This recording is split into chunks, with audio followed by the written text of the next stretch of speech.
I'm going to go over the SPY here and just show how today's turning point occurred. All right. So we know the market's in a downtrend. First, it makes a higher high.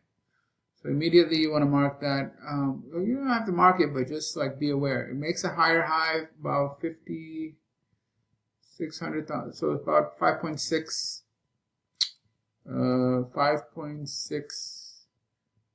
million, I think. Anyway, so about 5.6 million shares. And then it gets interesting because the next higher high has 3.2 million. So, I mean, you see that this 3.2 million, now this is the natural law of supply and demand that I've been talking about. That is, at higher prices, demand decreases. It's common sense. You know, you don't want to buy as much at higher prices. You want to buy expensive? No, neither do these guys. So 5.5 million, then 3.2. So I'm watching this, boom, boom, then it pulls back pretty heavy, 3.7 million shares, and then finally the third higher high, and this, if you're paying attention to the market, you know that this is, that's it, it's done. Because it makes that higher high, which puts it in an upthrust position, meaning it's a very slight higher high. But that's not really the only thing. The amount of volume that comes out or the amount of demand that comes out is only 1.4 million. Why is that important? 1.4 million is less than 2.3 million, 5 million or something here. Then 3.2 million, then 5.5 million, and then 2.7 million.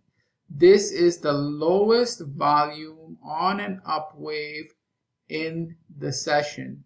That is why. So this is very important because it's kind of it's difficult if you're just going to put signals, right? You have to use judgment. I like signals, but I understand there's a lot of randomness, especially between levels and all of that. So you have to look for things that are, for lack of a better word, extremes, because they have less chances of being random, because there's only one data point. So the lowest volume on an up wave during the day, there's not more than one data point. It's the lowest. Or the highest volume, that's the highest.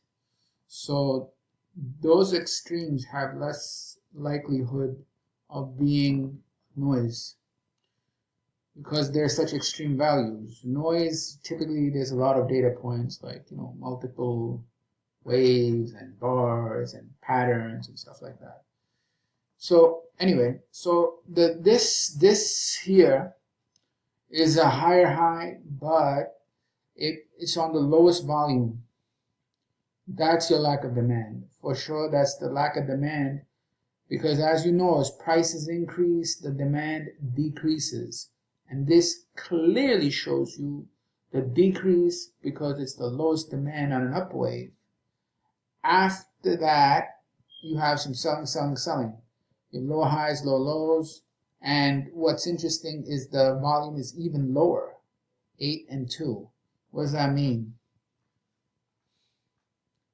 It means your volume, it means there's no demand. That's all it means. So supply is in a very strong position, or at least in a stronger position than demand. And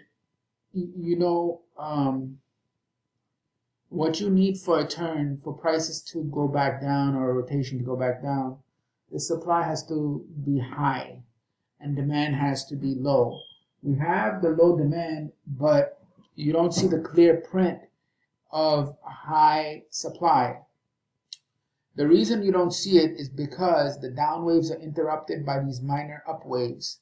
The minor up waves don't really don't show you what you should see, and there's nothing you can do about this other than you apply judgment.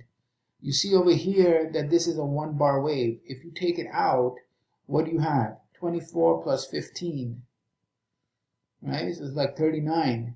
And if you do that, you'll realize that just these two waves have the biggest volume since this low. So now you have your lack of demand and your increase of supply, but you'll only be able to see it if you manually or in your mind combine those two waves because of this 1 bar wave that is interrupting the selling. It won't let you see the selling. This is something you can do because the waves, they're never perfect. A lot of times they're not perfect because, you know, the wave sizes change and stuff like that. So you just need to know when to apply this. So bottom line, you got your lack of what? Demand, followed by your increase in supply. And if you understand what I've been explaining as a law of supply and demand, at high prices you have both the phenomenon, low demand and high supply. This happens every time there's a high, like a high price, demand diminishes and then you see supply come in, or vice versa. Supply diminishes, supply increases, and then demand,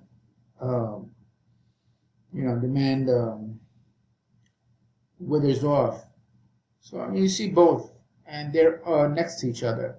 Sometimes you see demand before over here. You see demand decrease, then an increase in supply. Sometimes you see the increase in supply followed by the low volume demand pullback, and then it goes down. But anyway, whichever, you just have to know that both of them, and this is the actual law of supply and demand, by the way, of how prices change or rotate, or from a high go to a low, then reverse, stuff like that. So after that, you have 1, 2, 3 pullbacks, and this third one interests me because it's the lowest in these 3 up waves, and it has a crack right there. See that? These 2 bars. So it's like 1, 2 weakness, break, 1 break of these 2 lows, and then it goes down. So that's the turning point. But I knew it was going to come anyway. Why? Because you have a lack of demand and follow up by supply. So what's going to happen after that?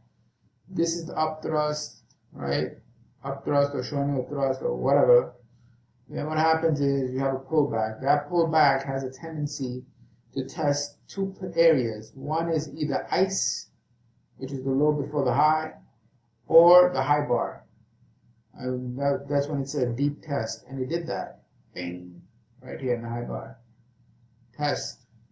So I mean, it's testing all the way back. It just doesn't go above the up thrust because the up thrust has already taken out the high. So it tests the up thrust, and then it starts diminishing. How? From 18 to 15 to 10. What do you see? Volume is diminishing. Supply goes from 12 to 16. What do you note? Supply is increasing. Then finally you get the break right there. It goes down. All right, that's all, folks. And that's how supply and demand work. Like you can check your charts. Sometimes it's clear, sometimes not clear, but in general you have your lack of demand. And you'll see it develops. It's not sudden. What you see is from high to high to high, volume decreases, decreases, and decreases. From high to high to high. When it decreases enough, this supply will come in. And then it's just a matter of what happens on the pullback. Because when supply comes in, it might go to a support level and demand comes in and just continues the trend. Or it may just pull back to a support level during lunch, and then demand comes in. And when demand comes in right after lunch, during the day, it'll resume the trend. So that could happen. Or it'll just go to a level and then demand is there. But if they go 1, 2, 3, and it's weakening, and then it breaks, chances are it's going to go to the downside. All right, that's all, folks.